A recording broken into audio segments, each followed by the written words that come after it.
real care and had a real discussion about how we wanted to frame our conversation today, but our conversation is going to revolve around the theme of spaces of solidarity and courage. Spaces of solidarity and courage, the importance of community spaces. Today, how we explore physical spaces has become the backbone for democratic resilience, especially in communities facing profound challenges. I'm honored, we should be honored to be in conversation with two remarkable leaders whose work has transformed and demonstrates the power of place. Anasa Troutmann, who's dedicated her life, she's to my left, dedicated her life to cultural strategy and community building, leading the restoration of Memphis's historic Clayborn Temple, the headquarters of the 1968 sanitation workers' strike, where the iconic I Am a Man signs were created daily in the basement. Joining her is Melanie Haller, to my right, from the Network for Democratic Culture in Wurzen, Germany, where over the last 2 decades, she and her colleagues have created a beacon for democratic culture in a region grappling with far-right extremism. These spaces, Clayborn Temple in historically Black Memphis, and Indica's Democracy House in Eastern Germany, represent more than buildings. They represent laboratories of hope, of courage, and transformation, where communities are forged through a collective future at all odds, or against all odds. And so the first question, Anasa, I want to kind of address to you, but Melanie, I want to bring you in right after that. But Anasa, the question that I want to kind of start with revolves around sort of sanctuaries, right? Clayborn Temple as a sanctuary, both historically and currently.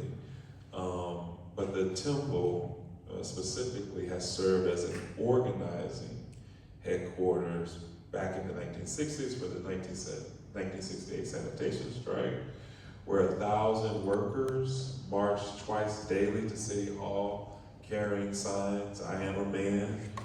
Those were made in Clayborn Temple's basement.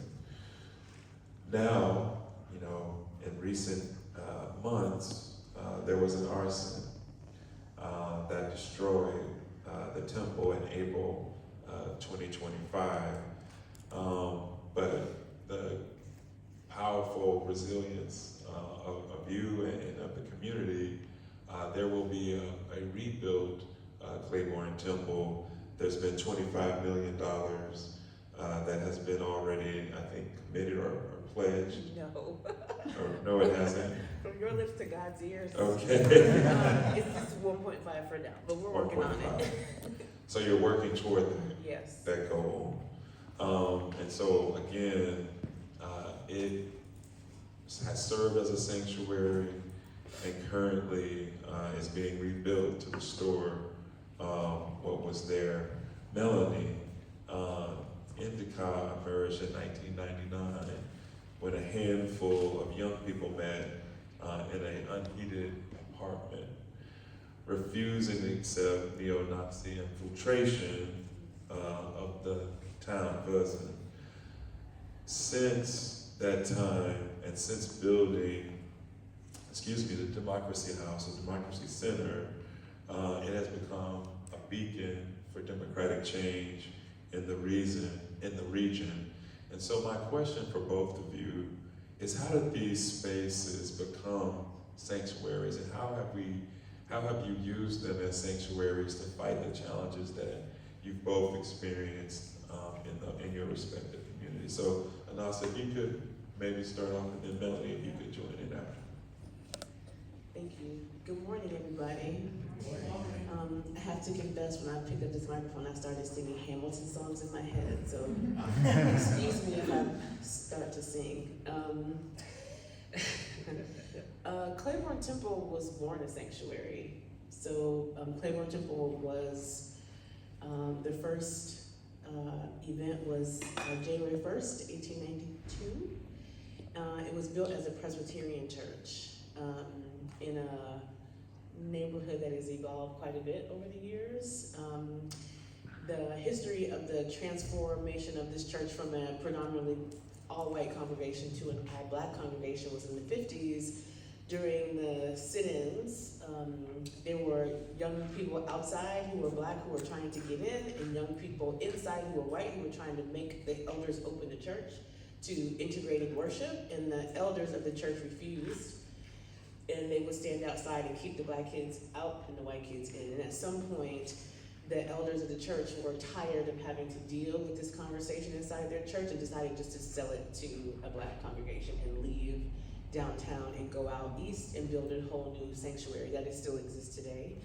And so because of this church, when it became an AME church called Clayborn Temple in 59, I think, became sanctuary for communities of black folks who were there worshiping, doing all the things that you do at church. You worship, you gather, you support each other, there are meetings, there are all kinds of stuff, and because that church became known as one of the spaces in Memphis that was sympathetic and open to organizing work, which not all black churches were, which I think is an important conversation for us just to acknowledge. Like in our minds, we think about civil rights and the black church as inextricably linked, but it's actually not true. There are very few black churches that were willing to have the courage to step up and be spaces like this. So it became sanctuary not only for spiritual work, but also for political and social work.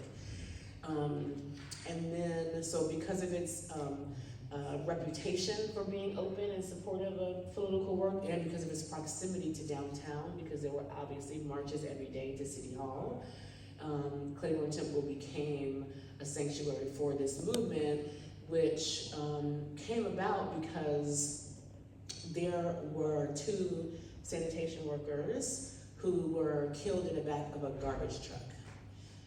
For many, many reasons. I don't know that we have time to go into all of them, but basically, the white sanitation workers were paid more, had uniforms, had spaces to rest and work, were able to work if it was raining. If you were a black worker, you were not allowed to ride in the truck, you were not allowed to stay at work if it rained, you were only making pennies on the dollar. And if it was raining outside, your goal was to just stay at work. So these 2 men on this day decided to have respite from the storm.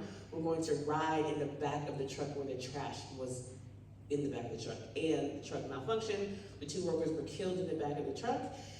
And the rest of the workers were like, well, we're not, at this point our lives are on the line and we're no longer willing to take this abuse. And so that was a spark of the sanitation worker strike. This is important because this is like during the last year of Martin Luther King's life. Martin Luther King, April 4th, 1967, spoke at Riverside Church in New York during his speech around Vietnam about the need to expand the movement from just having a racial conversation to talking about race and class and militarism, but was having a really hard time convincing his partners, his funders, his friends to go on that journey with him. And so what he saw in Memphis in the sanitation worker strike was this work at the intentional intersection of race and class, and he was excited about the possibility of that because he thought it was a sanctuary for his future vision of the movement. And so the reason why Martin Luther King was murdered in Memphis is because he was working with these folks in this building at historic Clayborn Temple. And so Clayborn has been, yes, a sanctuary for spiritual work, right? There's so many people who have worshiped there, been married there, been baptized there, been all the things you do in the church. And then this really incredibly powerful, transformative movement that had the intention of the world at the time was also a space for that. The building most recently was abandoned for 20 years before I was able to acquire it and start to think about its restoration. And my work really is at the intersection of culture and the economy. So when I think about this building as a place of sanctuary, I am holding it as a sanctuary for the evolution of humanity, honestly. in this city that historically is very tied into the history of America and the history of the world around economics because of all the things that have happened in Memphis, and we can talk about a little bit later. But to take a building that has that much history, that also at the time when I came along was broken. The ceiling had caved in. There were cats living inside it. It was uninhabitable and quite unsafe. And we spent 5 years and probably $10 million on that building before someone burned it down. And the thing that's so beautiful about Clayborn Temple is that people feel so attached to it and so beholden to its power that even with the building being probably 80% of it destroyed, the power of the building is still there. Ugh, I don't even like to look at that. And I wanna let you prepare to talk about that because I wanna focus in on that directly. But I was just also gonna say this is my first time talking about this publicly, so I'm probably gonna. Yeah, so that's what I want you to. Yeah, I want you to. But it's important. It's important. Take a pause. I want to set that up Yeah. for the audience, but I want to turn to Melanie, and I want to stay with the theme of sanctuary, and then I want to talk about what happened directly. But I want to talk about Indica as a sanctuary for democracy in a region where far-right extremism has a deep history and deeply historically rooted. But Indica has served as a beacon for democracy and even a sanctuary for. Can you maybe talk about the work and the ways in which it's trying to protect and safeguard democracy? It was very important from the beginning of Indica in 1999 to have a safe space. Because by that time there was no other opportunity for people who were not neo-Nazi people to meet in a safe space. So if you looked different, you looked like a punk, or you had long hair, you looked like from the ecological movement, you looked like an enemy for the neo-Nazis. You were bullied in the streets, you could not meet, you could not do any projects. And by that time, the town mayor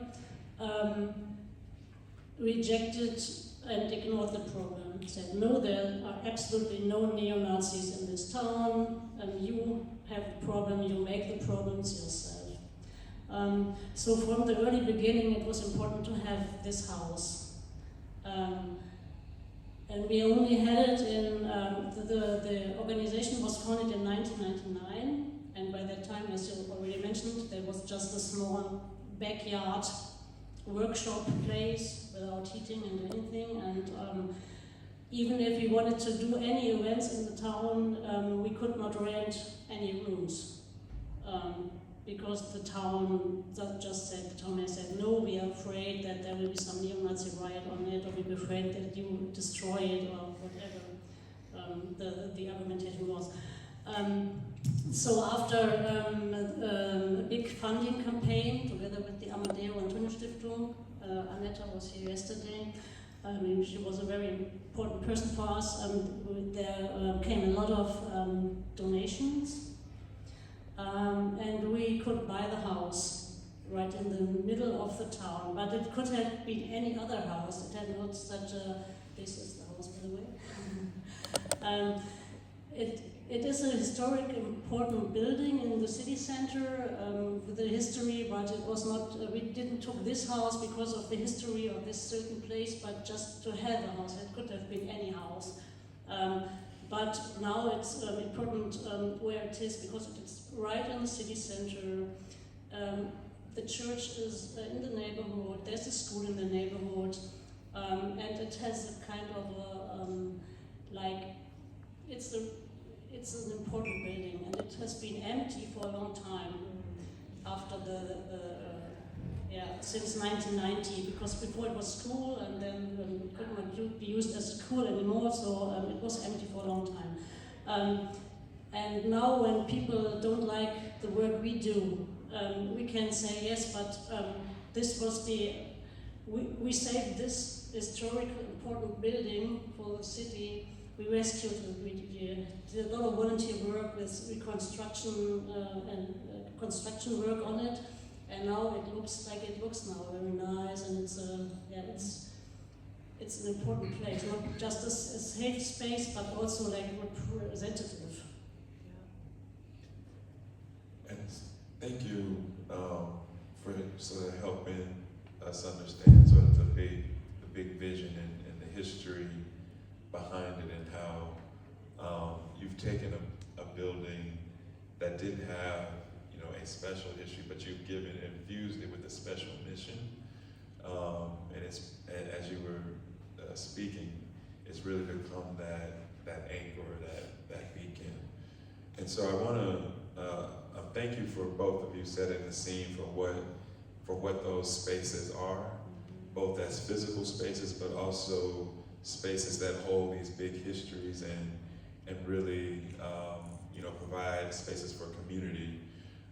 But I want to sort of shift to what you were about to. Are you ready to talk about it? I'm totally fine crying in public. So Okay. If y'all are cool, I'm cool. So we can just get through it. Well, I want to, like I said, set up the question, because the question involves sort of a historic arson. Yeah.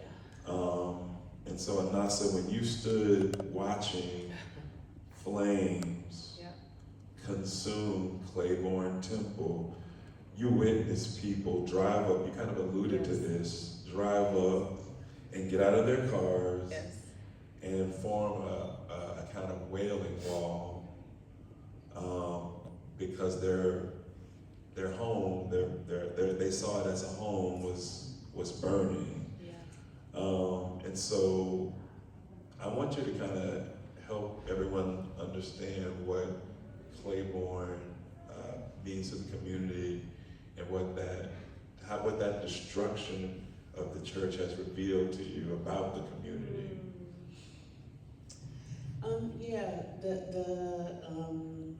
I mean, when you have a building that's 130 years old, it's hard to not have so many people have their life and their own personal history wrapped up in it, their ancestral history wrapped up in it. I tell this joke all the time that there's two buildings. Memphis is a very segregated town still now in 2025. Memphis is about 65% Black, and the poverty line very much goes along the racial lines in Memphis. So there are not a lot of spaces where everyone in town feels welcome and at home. I always tell this joke that there's two places that is true. One of them is the FedEx Forum, which is right across the street from us. This is where our professional basketball team plays. Everybody in Memphis is like, I'm a Grizzlies fan and I can go see the Grizzlies. And the other place is Clayborn Temple. And part of it is because we spent, half of that 130 years as a white congregation and half of that time with an all-Black congregation. And in the last 7 years, with all folks being welcomed into the building. And so when the building was burning, because I stood outside for probably 15 hours watching the fire, because I felt like I needed to bear witness to that. I almost felt like when my father was dying, I was with him in the hospital, like holding his hand and talking to him, and I felt that same kind of compulsion to stand and bear witness to the building's demise. And during that time that I was there, from probably like 2:30 in the morning to maybe 5 the next afternoon, the parade of people that were driving up to the building. They would hear about it on the news, drive up to the building, and we have this wall that's part of the memorial to the sanitation workers, and they would just walk up to the wall and just crumble or cry or scream or wail. And it was all kinds of people that had all kinds of different stories because of their relationship with the building. There were even people who came who had never been to the building at all, who had never seen it in person, for whom the demise of the building was like so heart-wrenching that they had to come and see it for themselves in person. And part of that is the history of the building, right? It's what happened in the building, how important the building was, how important the iconography of I'm a Man is in America and around the world. But part of it is just people's response to the burning of a Black church and what that means for us in the States, that we would have to bear witness to an arson from such a historic and important building in 2025. Because even though we're still dealing with so much in terms of the intersection of race and class and gender and sexuality and all the ways that we other each other, it is hard to wrap your mind around the violence. Like that you can go beyond whatever your opinions are, whatever your policy agenda is, whatever your stuff is, that you would actually go past all of that into actual violence is very difficult for people to absorb at this late point in history. And so I think that there is a lot of, yes, physical pain, personal pain just because of people's personal attachment, but there's also like this more ancestral pain that is being triggered by this event because of our experience and relationship to burning churches in the South, specifically with Black congregations. Okay. Yeah. That's a lot to hold. Honey, I tell you, it's the most I've ever had to hold. And I'm just, you said you stood for 15 hours. Because watching. I found out at 2 in the morning. Like I got a phone call at 2:11 in the morning from someone. I have a friend who is a night nurse, so she's up all night at work, and she saw it on Facebook Live and called me and woke me up. And the thing that is also that y'all should understand contextually is that I had a fire at my personal home 2 weeks before, and then I had a fire at some land that my family owns 2 days after that first fire. So I personally experienced 3 fires at my home, my land, and my life's work in 16 days. And so I picked up the phone out of my sleep, and I heard her speaking to someone else and said, "It's so crazy because that girl's house just caught on fire last week." And then I answered the phone and said, "Hello?" And she said, "Do you know that Clayborn Temple is on fire?" And that was the beginning of my day. Oh my goodness. Yeah, it's a lot. It's a lot. So I want to just pause. I want to ask you a follow-up question. Yes. But I want to turn to Melanie because I know, Melanie, you've had in recent years attacks, right? Similar to Anasa being under attack, both professionally and personally. Indica has also experienced direct attacks or has felt under attack, particularly in relationship to its funding.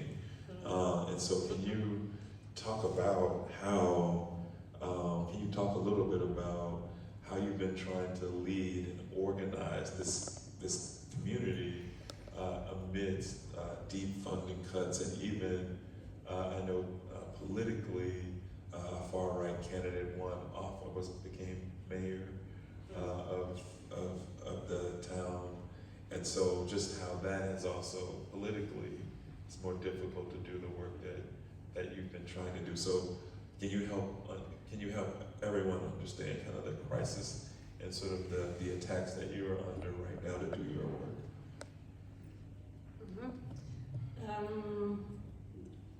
Recently, after the elections concerning the Saxonian parliament, and the last whole German elections, there was a big rise of the AfD party. And directly in Wurzen, in the town parliament, now the AfD is very strong. And they have, the other parties don't have a majority so easily as it has been the years before. So now the NDK is dependent on 90% of public funding. And one part is funding from the town parliament. The town parliament decides if they want to give money to NDK or not. And you need part of this town money to get more funding, regional funding, funding from Saxonian parliament or from the German parliament. So if you don't get the funding from the town parliament, you won't get the other fundings. And this is what we are working on right now, but it happened to other organizations throughout Saxonia, because the rise of the AfD had been a problem since several years. And we are in a network Tolerance Saxonia, it's called, and we are in deep contact with other organizations and yeah, just thinking about strategies to, for example, in this certain case concerning the town parliament funding, there is an opportunity to give private donations to the town, but with a certain topic on NDK. So they give the donation, the town has to pass it over to us. The only problem with this is that town parliament has to agree. They have to decide if they take this private donation or not. And this we are up to in August. There will be a decision in town parliament if they want to take this private donation or not. But we are lucky with this building we have, because when we opened it in 2006, there was only like an office and a small room for events, and the upper floors were not usable. They were under construction, and we did a lot of construction work through the last years. And this year in January, we could open it as a seminar conference house.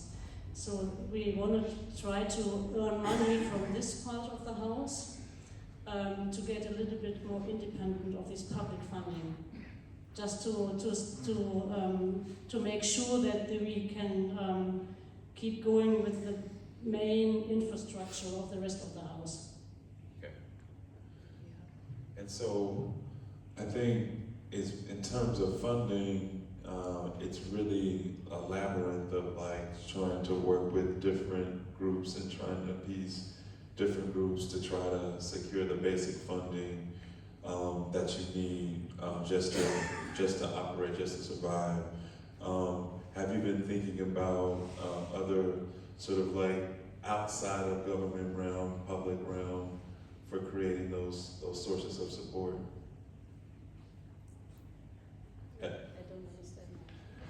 What I mean is, like, are there other ways that you've been? Well, maybe what I'm trying to really to sort of get to is not just maybe talking about the funding, but really the way the spaces function, the spaces operate. And I want to I'll come back to you, Melanie.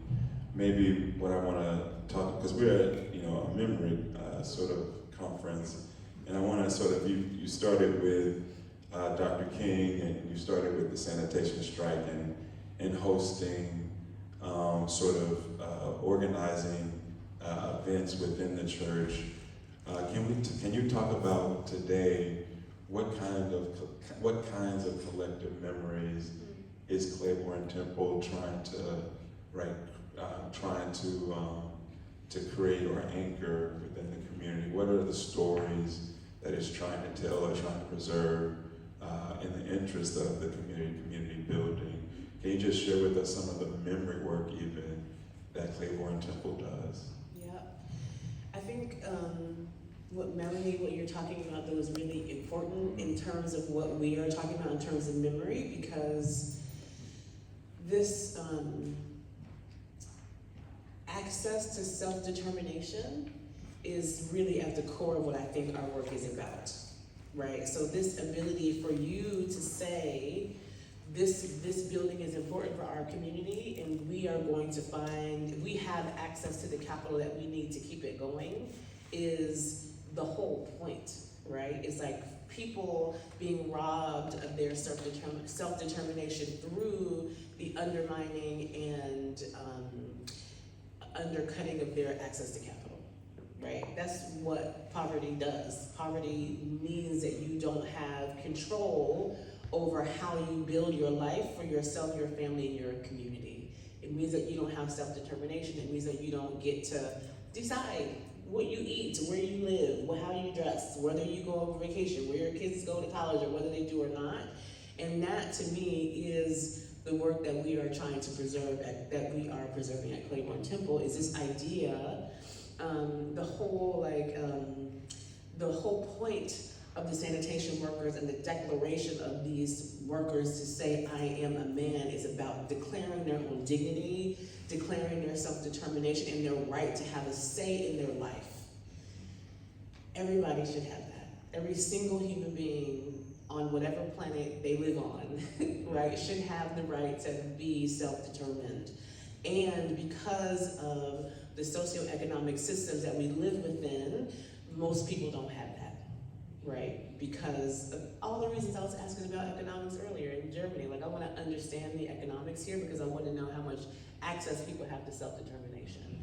So for me, memory is most important when it's activated into the future. So I'm not preserving stories because I want to tell stories. I'm preserving stories because I want people to understand the blueprint to gain your own self-determination, right? Social, economic, spiritual, physical, whatever that is. And I want for us to understand that self-determination is actually a, whether or not you have it is an expression of culture, right? Like, there are cultural containers that say, yes, people get to have it, or yes, they don't. Right now, and some could argue since the beginning of time in the United States, at least, when it became a United States of America, it was always structured for some people to have self-determination and some people to not. The only way that we will have a country or a world where all people get to decide for themselves is if we actually shift the culture into something else, that we become a different group of people that have different values, different beliefs, and different ways of expressing who we are.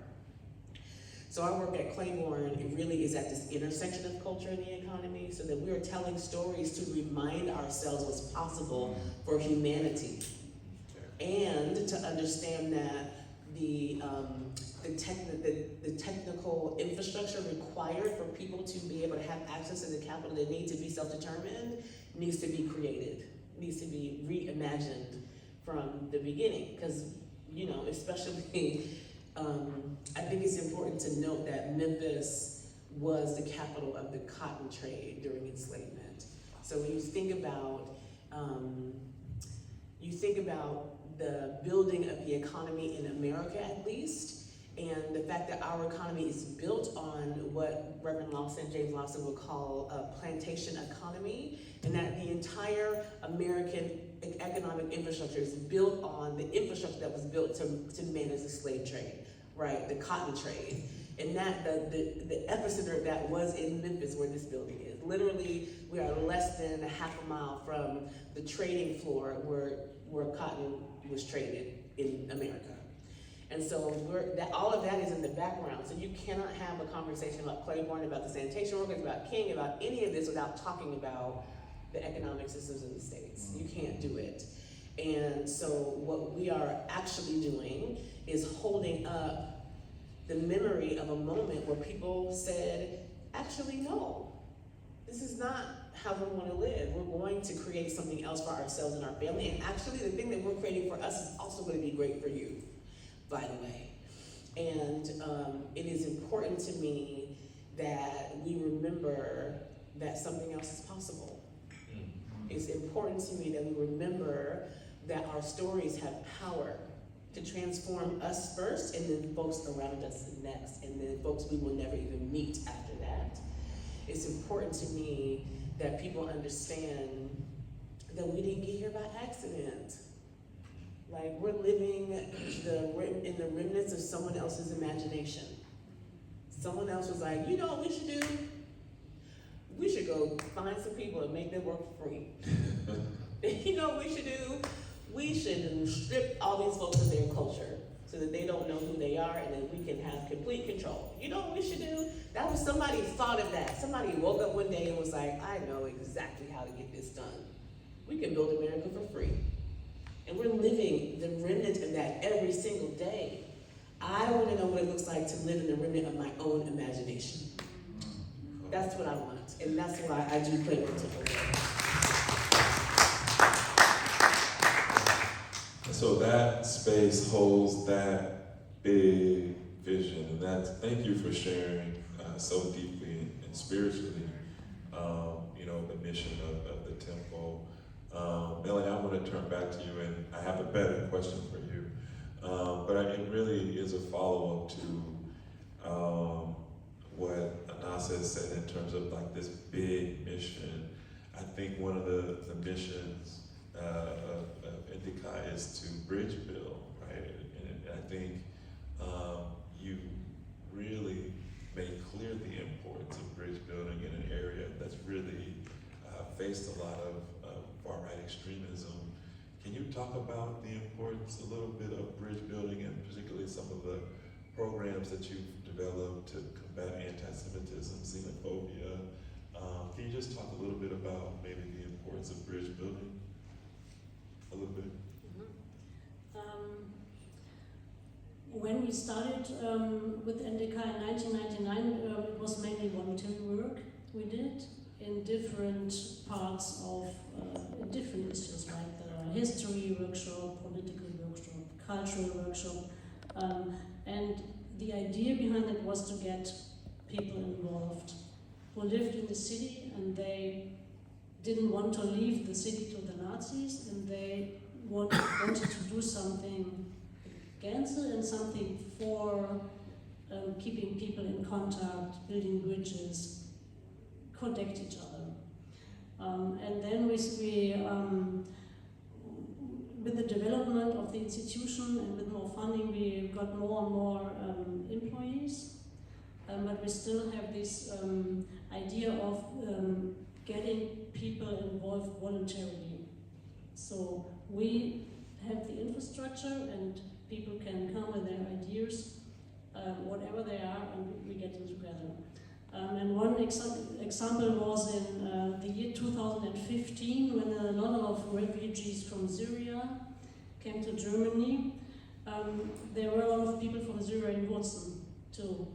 But the town parliament, organization was not able to deal with them.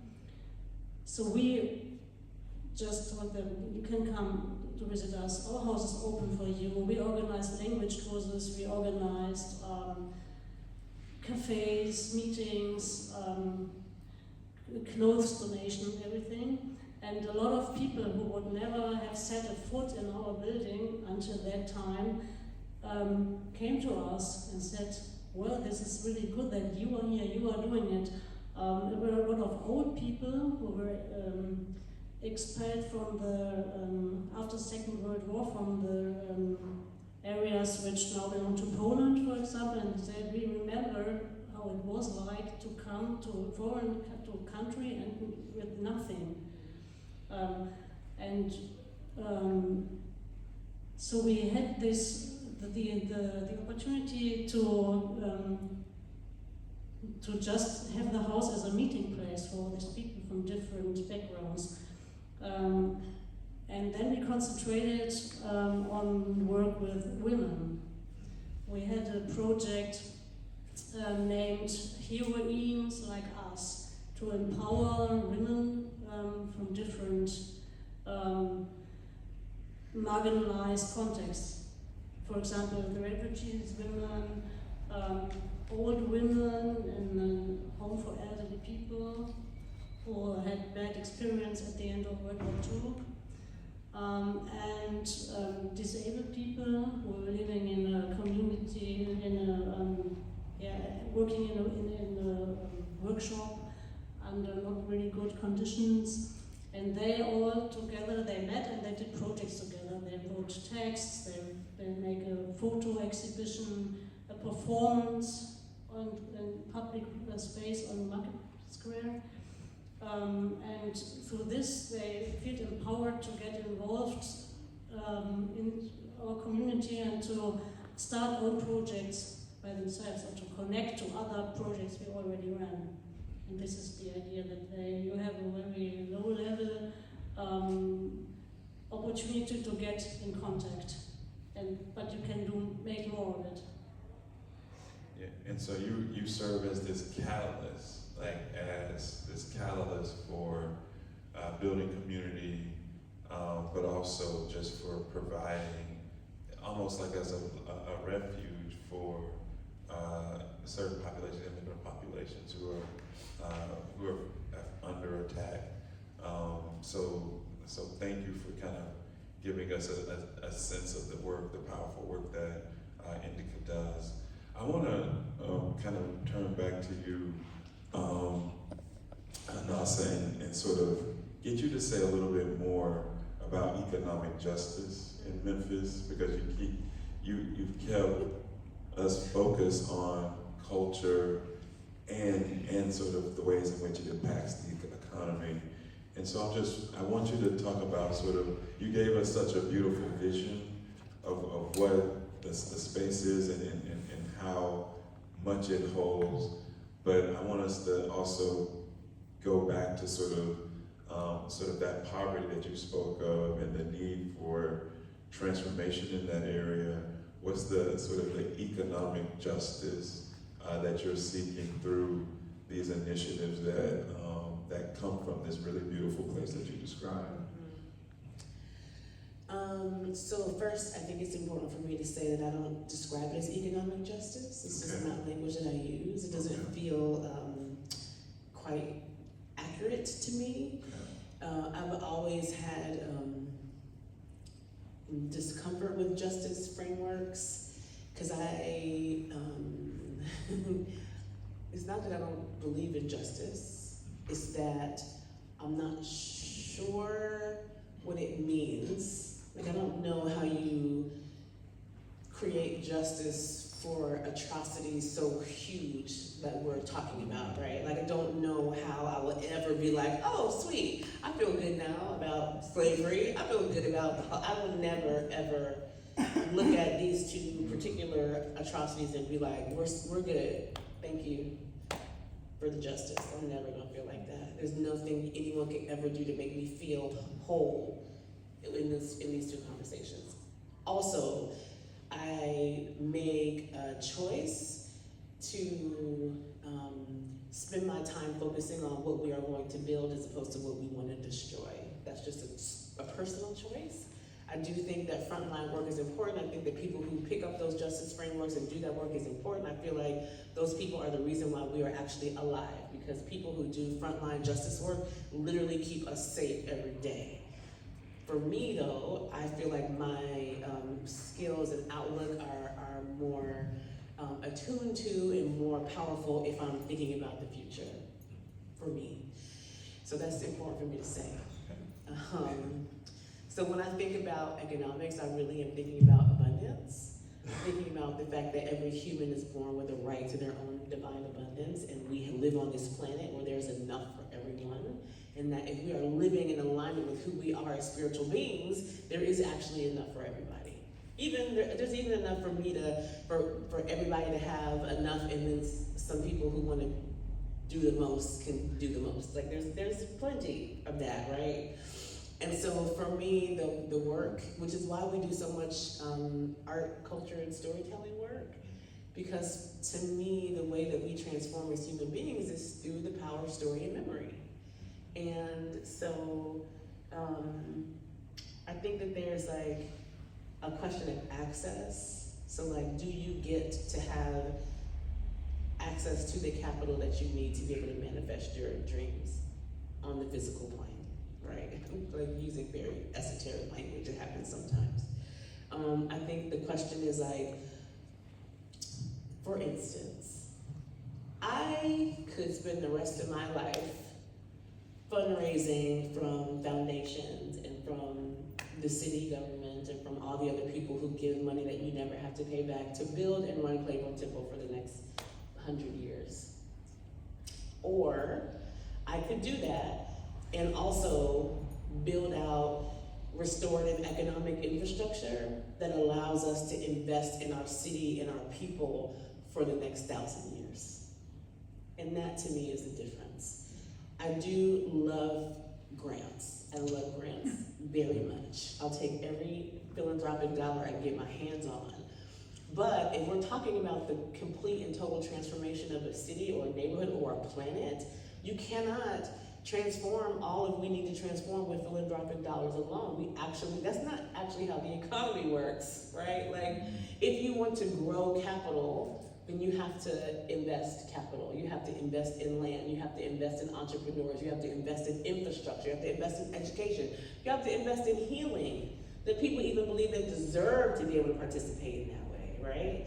And so when I think about the transformation of the culture of the economy, I'm talking about having a different set of core values at the center of how we think about money, how we think about who gets to have access to money, and how they get to participate. And I'm thinking about like, what is the people who are like, of course I get to participate, what their relationship is with the money also. Because the other thing is, you think about a city like Memphis, that has a very high poverty, that is the biggest per capita food desert in the country, that is the biggest per capita black city in the country. You cannot invest money and expect market plus returns and actually transform that space. You have to be willing to say, I'm going to invest here and I'm going to have, my capital is going to be more patient. I'm going to give you more time and I'm going to expect less in return. Not that you won't get a return, but maybe instead of doing 7% return, you do 3 or 4, right? Because we actually have to be able to rethink how we think about abundance. And we have to rethink what is enoughness, right? Like, do you need $3 billion? Can you just have $1 billion? Right? Like, do you need another plane? Yeah. What is those of us who have multiple planes and multiple billions of dollars, what is feeding that from a human perspective? And what is it that we are doing collectively to allow that to exist inside of us? Right? Because it doesn't take wealth to be greedy. It doesn't take wealth to not understand how to share. It doesn't take wealth to not understand what is enough. Right? We all have that. And that's the other thing, is like, how are we realizing that culture is pervasive? And you can't live in a hyper-capitalist, racist, sexist, cultural, homophobic culture and not have some of that inside of you. We gotta stop pointing across the room at people and being like, you suck. This is all your fault. Because I talk about culture like soup. I'm like, the broth in the soup is our culture. If you're a carrot in some chicken soup, you're gonna taste like chicken. You can't just be like, man, that chicken is so chickeny. I'm just a carrot over here. No, you got chicken broth up in you. How are you going to recognize, acknowledge, and then work in your own home first and create love and abundance and joy and safety in your own home, in your own neighborhood, in your own workplace, in your own space, and then understand and learn how to share it with other people? I didn't answer your question, but it's just what happened in my brain when you asked me that. I think you did, because you gave me some truths that I didn't even realize about a place that I thought I studied. Well, it's the largest food desert per capita. Yeah. That hits home in terms of the transformation that is needed and how we need to think about abundance differently. Yeah, the food situation in Memphis is so bad that even white people have to go far to go to a grocery store. It's not just like, Memphis is not just about the poverty of Black people, it's about the poverty of systems. Yes. And how it can affect people across the board. Because when you go without, at some point I'm gonna suffer too. Okay, no, that's so tragic to me. I don't even know how to really follow up from that because again, that's a community that I've studied and written about and didn't realize that it was per capita. Can I give you a little bit of hope? What is? My favorite quote that I've been talking about lately, there's two quotes. One is when I was growing up, my mother had a sign in our bathroom, and it said, "Sometimes I get tired and I think about what Harriet Tubman did for a living." So that's the first thing, that's why I keep going, because I'm like, I don't have any right to be tired. Yeah. My ancestors dealt with a lot worse, with a lot fewer resources. So that's number one. The second quote that I've been thinking about a lot is a Rumi poem that says, "The wound is where the light enters." And to me, Memphis is America's deepest wound. And so there is space for transformation. There's space for light. There's space for opportunity. There's space for us to try something different. If you can see it that way. If you can see it that way. Well, thank you. That is hopeful for me. It really is. Thank you.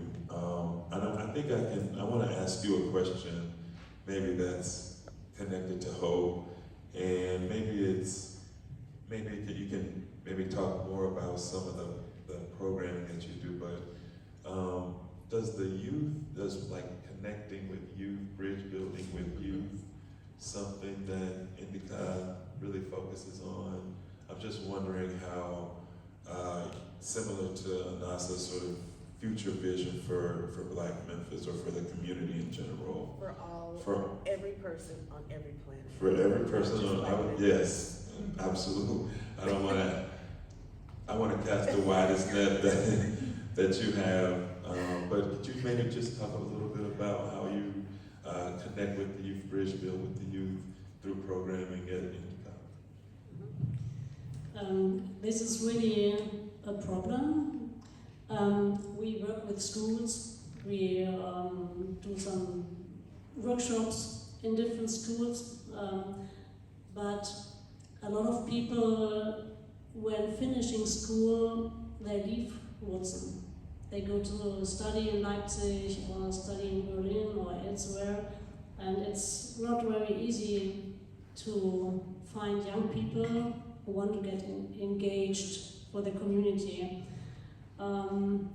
And the young people we regularly had, they organized concerts, mostly punk concerts, and they ran the weekly bar, evening open bar. They really, it's hard to get them involved again after the pandemic. Because we had to close down the whole house for almost 2 years. People went back to their private rooms, and now they're still a little bit afraid of what happens if we meet. Maybe they found some other opportunities just to deal with themselves, and it's really hard to get them back. No. Well, thank you for sharing that, and just how even with the difficulties since the pandemic, there's still a lot of outreach that you're trying to create in order to see, but also to submit like all the powerful work that you're doing. I think we can maybe pause. I have other questions, but I think I might want to pause just to see if there are questions in the audience or even reflections in the audience from what Anasa and Melanie have talked about in terms of the kind of work that both their institutions do in terms of memory, the work that they do as physical spaces, providing sanctuaries for communities that don't have them, perhaps otherwise. I'm just wondering if there are any reflections, Mark? Yeah, for both of you, I'm interested for you to reflect. You sort of were going there, but about self-care, doing this work. I mean, Melanie, you've been doing this for a long time, and a lot of ups and downs and pretty low downs, and Anasa, obviously your career and all the work. How do you, where does the self-care and where's the, you go with every way you want with that? As soon as I figure it out, I'll let you know.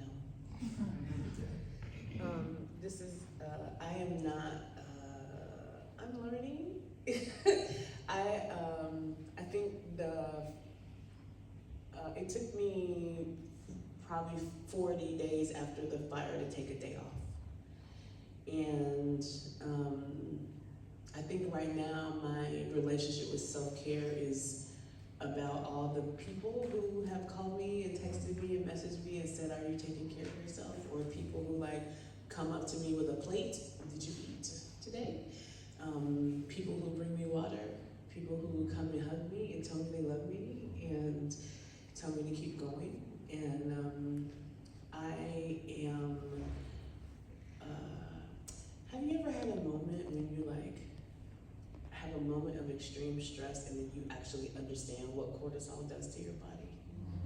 I've had many of those over the past month, and now I have a different relationship with self-care because I actually understand intellectually the impact that stress and grief have on your physical space.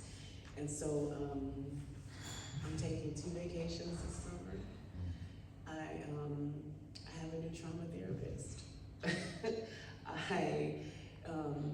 I've been trying to stay hydrated. It's hard though, it's hard, but it's the most important thing. I tell people all the time, like, are you taking care of yourself?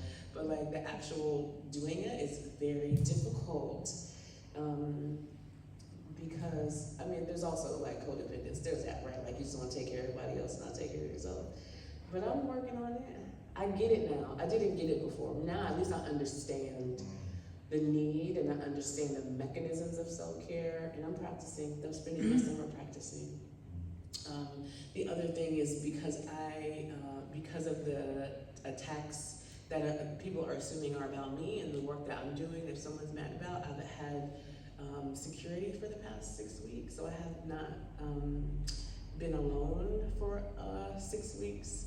And so it also is helpful to be in community with people who are thinking about your care because it helps to keep it at the front of my mind. So like for me, self-care used to be like, take a break, make sure you're drinking water. Now self-care is like, do you have a security guard? Is somebody watching your back? And so that's another thing that complicates my relationship with self-care is because it means something different now because I'm actually in real possible physical danger. And so, like I said, when I figure it out, I'll let you know. But it's something I think about constantly now.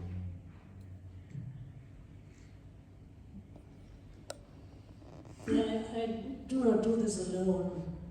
In Wurzen, we have a very stable team, people, we have been friends to each other for several years, we can rely on each other, and this really helps. And then I like to quote the French philosopher Albert Camus. He said, we have to imagine Sisyphus as a happy man. And this is... Say it again. We have to imagine Sisyphus as a happy man. And I think this helps sometimes to get this in your mind. That's good. In the back. Hi, my name is Doris. I'm the overseeing Measures of Grandmothers Against the Far Right. I was very touched, Anasa, when you talked about wanting to live your vision. Yes. And it seems in the world that we are living now, these exclusionary authoritarian visions are increasingly solidifying. Yes. And do you have any suggestion, because that's something we struggle with, to reinsert a more embracing or integrative vision into public discourse? I actually do. So maybe you can help us and tell us how you do Yeah, that. I actually think that that's one of the most important conversations for us to be having right now because I think that people thought that humanity had changed because your behaviors change or your laws change doesn't mean that you've changed on the inside. Which is why I feel like a cultural approach is much more powerful than a political or a social approach.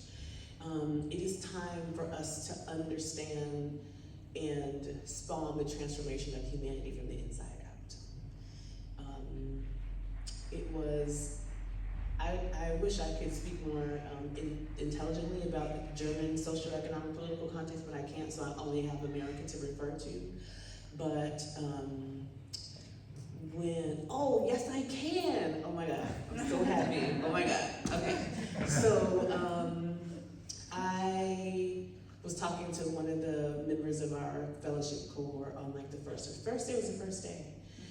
And he was born in the late 50s.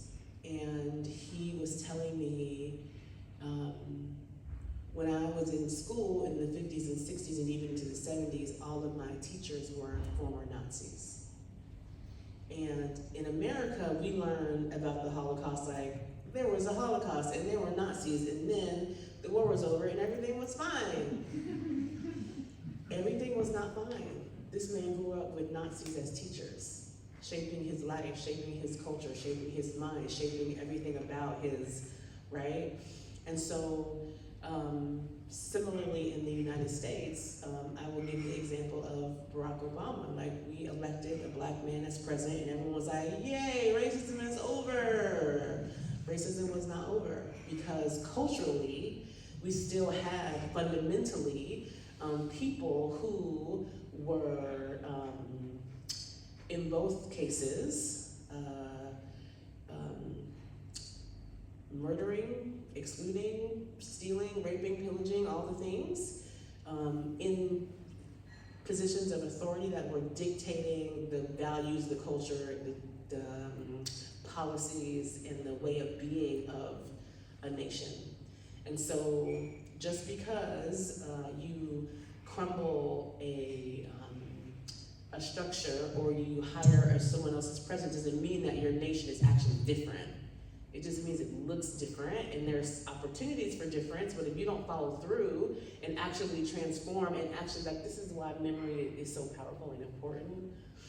It's been really beautiful for me to be here and to experience the remembrance culture here, because that is like the first step to be able to actually transform the culture of a society, is to be like, hey y'all, like this is what we're actually talking about. This right here is what we need to think about and talk about and be honest about.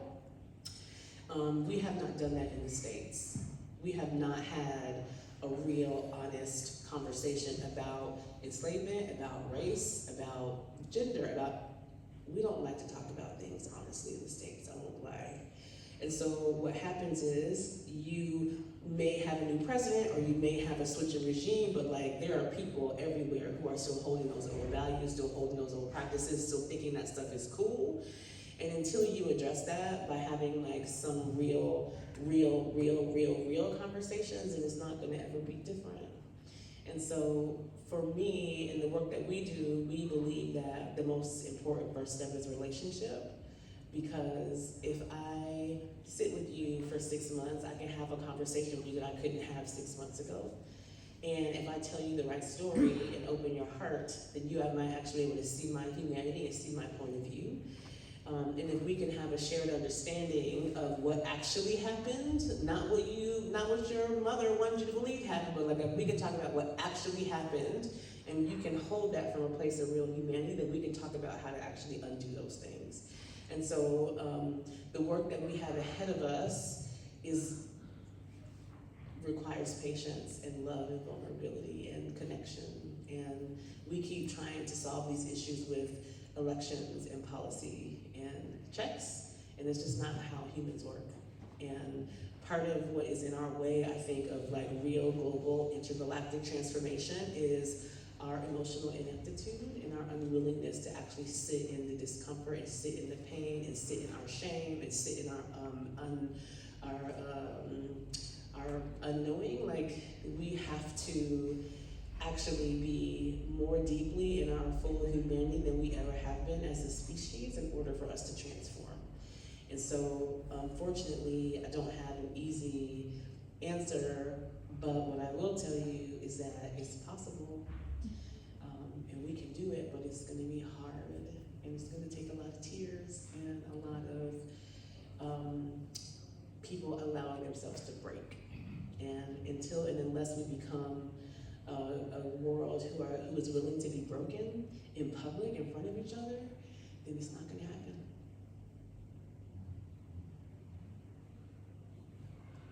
Thank you, Anasa. Do we have another reflection? Thank you. I have a question about solidarity with other communities. Do you experience that? Do I? Yeah. Oh, every day. Every day. It's so funny.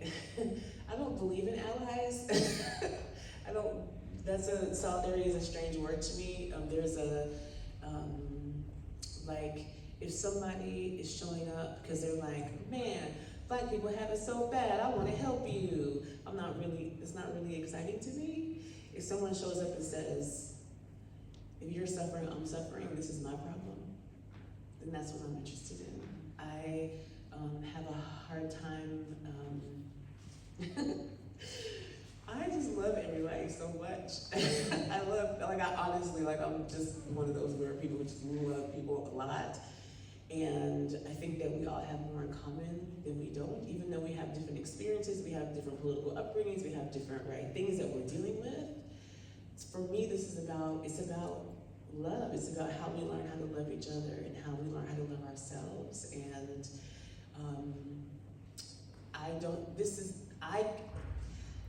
you can't be free alone.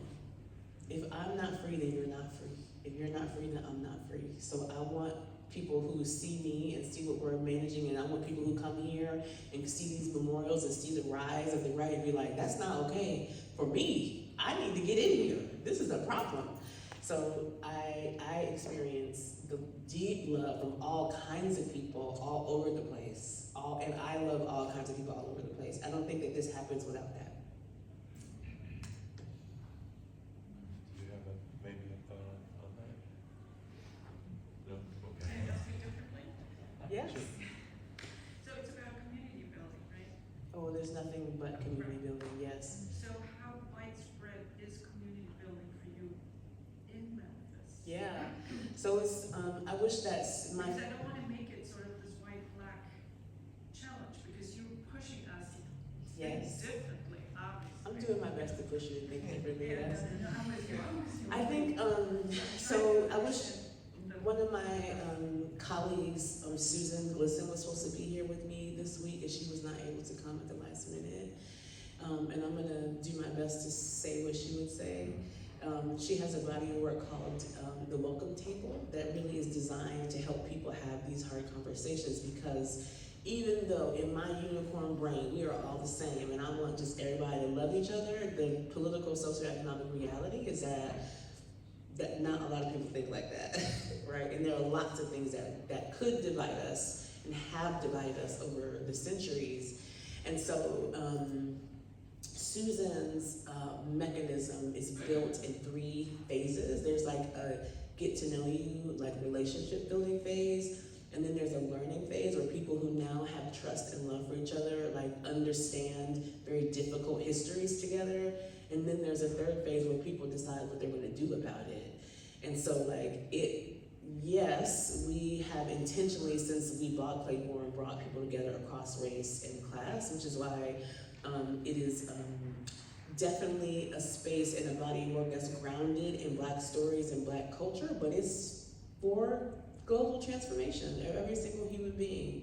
I always make jokes about it being for aliens too, because I like science fiction. But honestly, if there are people on other planets who are having these problems, they can have it too. But I feel like we work really hard to build multiracial, multi-class, especially we welcome queer folks, we welcome folks from out of town, we welcome whoever, come on, if you want to get free, me too, let's go, is how I feel. I feel like if we create spaces that feel exclusionary, then we fail. My #1 goal for Clayborn is that every single human being feels welcome, every single one. no matter what, even if there are people who I don't agree with, even if there are people who I feel like have done harm.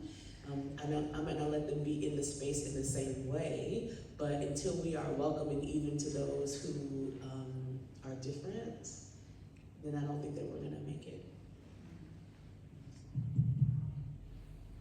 Right. Actually, probably don't need a microphone. I wanted to ask about the use of space not as a metaphor, Yes. but as the actual space. Yeah. So that space has been destroyed. Yes. So, first place, that space now bears even more witness. Yes. So not only people bear witness, but spaces. That's right. The aura of spaces bear witness as well. That's right. And I was just wondering, now that you can rebuild it, Yes. are you going to use space in a different way Yes. inside than it was before? Yes. How are you going to configure space in a way that that can support the work that you do? Yes. That is an excellent question, and like the $64 billion question in this moment.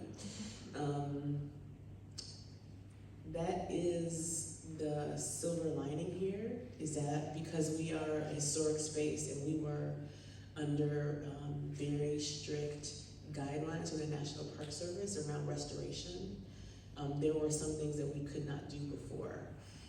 Ironically, some of those things that we couldn't do before, now I don't want to do them because I want the space to look the way it did before, because I just want our church back. But we've spent the last month really thinking about this question, and to the point where our construction and design team was on site while the building was still burning. We were like huddled up in front, like, what are we gonna do? I just wrote a new use case last week for the building, so I can tell you what I think we're gonna do. The building is 30,000 square feet. Most of that is a sanctuary. I don't know if this will mean anything to the people in the room, but our building has a very unique architectural style for the region, which is called Romanesque Revival, or AD. And it creates spaciousness that you don't get in other church spaces because of the dome and all the things. I think it's really important for us to bring that shape back to the inside of the building for reasons I probably don't have to explain. We, at this point, have outlined 3 uses for the building. One is for a kind of state-of-the-art, very tech-heavy, immersive experience, so that you don't have to remember 1968, you can experience it. I want people to walk through the door like they're walking through a portal, and you end up in 1968, you walk into a strike meeting and you get an assignment like, your name is now Cornelia Crenshaw, your name is now Baxter Leach, your name is now whoever, and I want people to experience and learn the tools that those folks were using in that moment, so that they can leave with those tools and understand how to transform their own neighborhoods and communities. That's number one. And there will be museum components, there will be static exhibits, there will be, holograms, all those things, right? But I want people to physically experience the strike. The second use is there'll be a venue space, so it'll be called the Sanctuary at historic Clayborn Temple. It'll be in the main sanctuary space, and we will do our own productions. We have a musical called You Be the Musical that tells the story of the strike. We have a lot of storytelling art programs, we make documentaries, all those things, but we also want both for a community expression, but also basically just for business modeling. Like, we need to be able to rent the space out to people. People need to be able to get married there. They need to be able to have their own events. They need to be able to have community meetings there, right? And then the third, this is my favorite, I'm so excited. There is a part of the building that actually burned many years ago that was removed, that we were gonna rebuild, that used to be kind of like the, I don't know what y'all call it here. We call it like the fellowship hall. Is that a German thing where you have churches that have extra space where you have meetings and stuff? Yes, And so we'll rebuild those classroom and fellowship hall spaces, and there will be a think tank there. That we will be doing work generating new models around the intersection of culture and the economy. Thinking specifically about how we work with communities to be able to activate their cultural assets for their own narrative, economic, and civic power building. Because in my mind, part of the power of these stories, it means that our communities have access to narratives, to artifacts, to buildings, to stories that are just sitting there. And they're actually our greatest treasure. So one of the things that we did last year was, in addition to buying Clayborn Temple, we bought the birth home of Aretha Franklin. Aretha Franklin's house is literally in shambles, half broken down, but like everybody wants to go see where Aretha Franklin was born. So why wouldn't we activate that and build programming around it and build housing next to it and build some retail next to it and create an economic engine for this neighborhood in the place where this woman was born? But we are less than a mile from that house. We're half a mile from the Lorraine Motel where Martin Luther King was assassinated. We're a block away from Ida B. Wells' newspaper office. We're 2 blocks from, like there's 27 historic spaces within a 1 mile radius from our building that have never been activated, never been programmed, never been leveraged for economic growth in this neighborhood that is one of the poorest neighborhoods in the entire region. Which is crazy to me, because not only will we be generating money for these people who live here, but there's an opportunity to generate income for the city, for the state, and for the county from tax tourism dollars. So like we have been able to, through the lens of historic Clayborn Temple and thinking about storytelling and thinking about community wealth building, we now can build a complete tourism economic ecosystem that not only feeds the state, feeds the city, feeds the county, but feeds a neighborhood of people that have been disinvested in for 50 years, which happens to be the same neighborhood where the first Black millionaire in America lived, where he built a multiracial community with professionals, with artists, with all the things, that everything that we all talk about as ideal community right now existed in Memphis 100 years ago and was intentionally destroyed. And we have a chance to rebuild that. Because we bought this in one building, now we can do all that. Does that answer your question? Absolutely. Okay, great. This is a question actually for Melanie. So, Melanie, I know NDK, when I first visited there maybe 6 years ago, you had a building that was incomplete. Right? There were a few rooms that were complete, but there were a lot of things that were just in process. And I know you've worked very hard over a long period of time to finish it. That can't have been an easy process. What are 1 or 2 observations you have from your own process that you think would be good for Anasa to know? Please. Honestly, the thought that I would have to develop any other building in Wurzen would be a totally nightmare. Maybe something that kept you going over all this.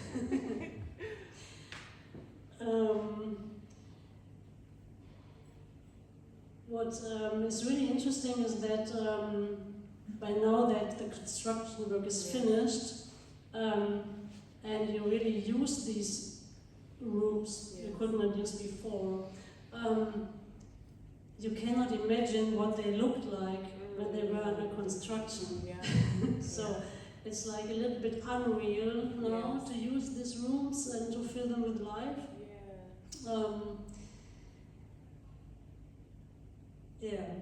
But it's and maybe not to lose the aim out of sight.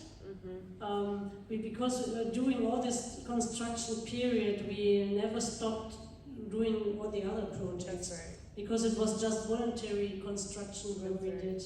And even if there were construction enterprises working hard on the building, like putting ceilings away, making noise, making dirt, everything, we never stopped working all the time in this building.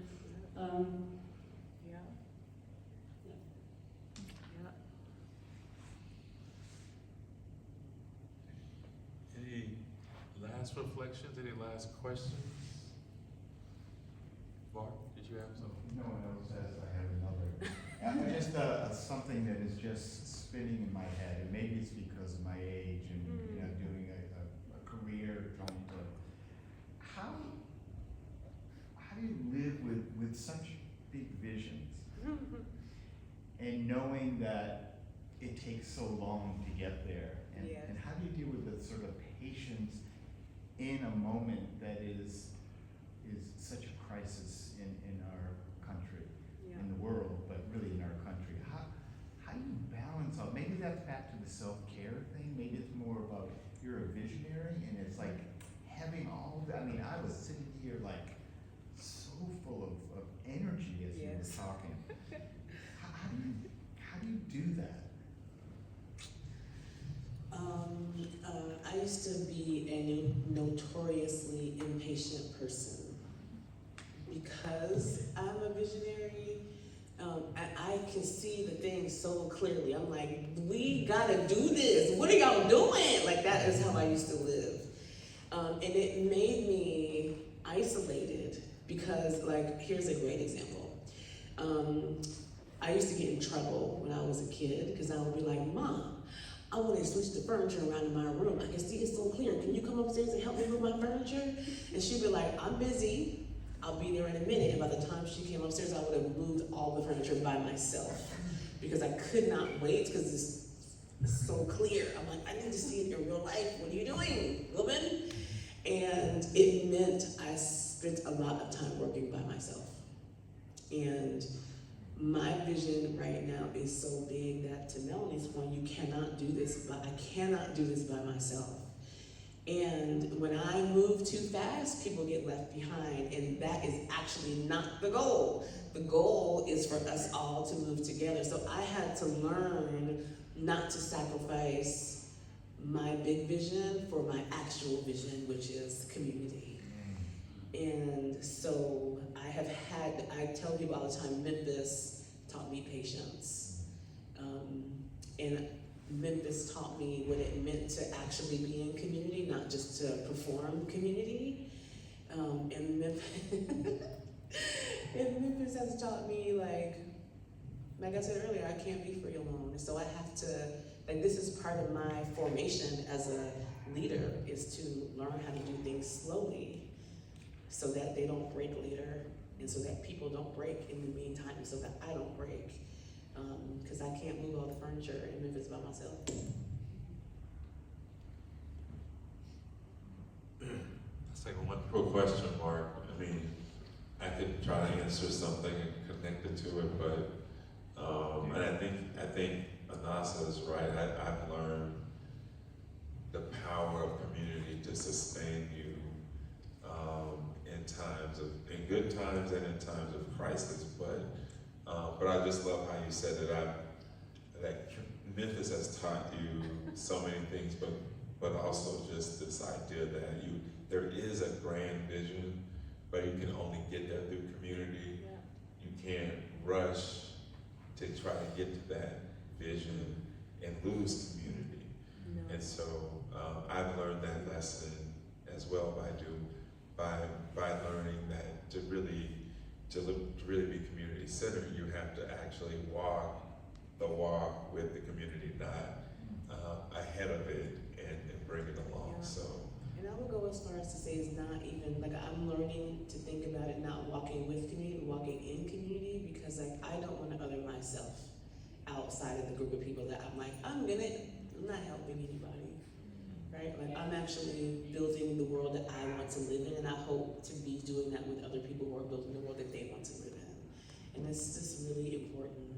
It's really, there's nothing more important than seeing yourself as part of the whole. And not just in this moment, but seeing yourself as part of the continuum over time. Because the work that I'm doing right now is not possible without Ivy Wells or without Cornelia Crenshaw or without, all those people. It's not possible. And I hope so deeply that what I'm doing is gonna actually be useful to the next person. I hope that the vision I'm holding can be helped by someone after I'm gone, because I don't know what I can accomplish in the years that I have left, but it's probably not intergalactic peace. So, so I'm hoping that I am doing enough that when my time is over, that I have created something that someone else can stand on and keep going. Well, I want to say you are doing enough. You are doing enough. And I want to thank you and Melanie for all the work that you're doing, because yes, community is obviously important, but it's anchored by spaces. Yes. And so spaces they can be spaces of refuge. They can be spaces for building community, democratic participation, but also spaces that unlock the community's imagination and interest, not necessarily of economic justice, but economic flourishing for the community.